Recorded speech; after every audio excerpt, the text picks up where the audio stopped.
നമ്മൾ ഈ ബാത്റൂം ഒക്കെ കൺസീൽഡ് ചെയ്യുമ്പോൾ ബാത്റൂമിൻ്റെ കൺസീൽഡ് പൈപ്പ് ലൈൻ എല്ലാം അടിച്ചതിന് ശേഷം നമ്മൾ ഇതിൽ ലീക്കോ കാര്യങ്ങളൊക്കെ ഉണ്ടോ എന്ന് അറിയാൻ വേണ്ടി നോർമൽ രീതി നമുക്ക് അറിയാൻ പറ്റത്തില്ല. അപ്പോൾ അതിനുവേണ്ടി നമ്മൾ ഇതിൻ്റെ കൺസീൽഡ് ചെയ്തതിന് ശേഷം ഇതിന് പ്രഷർ ടെസ്റ്റ് ചെയ്യും.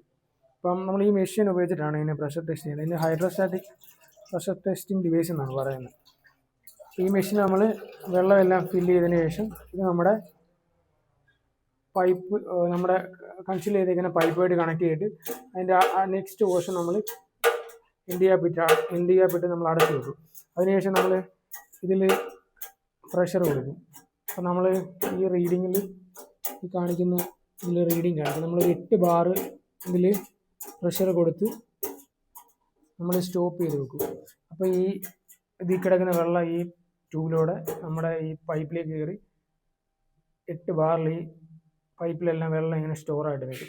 എന്നിട്ട് നമ്മൾ വെയിറ്റ് ചെയ്യും. നമ്മളൊരു 10-15 മിനിറ്റ് വെയിറ്റ് ചെയ്തതിന് ശേഷം ഇതിൻ്റെ റീഡിങ് വല്ലതും കുറയുന്നുണ്ടോ എന്ന് നോക്കും. അപ്പോൾ ഇത് 8-ന് താഴോട്ട് റീഡിങ് പോകുന്നുണ്ടെന്നുണ്ടെങ്കിൽ നമ്മൾ കൺസീൽ ചെയ്തേക്കുന്ന പൈപ്പിൽ ലീക്ക് ഒക്കെ ഉണ്ടെന്നാണ് അതിനർത്ഥം. അതല്ല 8 തന്നെ നമ്മൾ കൊടുത്തേക്കുന്ന ബാർ പ്രഷർ അതുപോലെ തന്നെ നിൽക്കുകയാണെന്നുണ്ടെങ്കിൽ ലീക്ക് ഇല്ലെന്നാണ് അതിൻ്റെ അർത്ഥം. അങ്ങനെയാണ് നമ്മൾ പ്രഷർ ടെസ്റ്റ് ചെയ്യുന്നത്.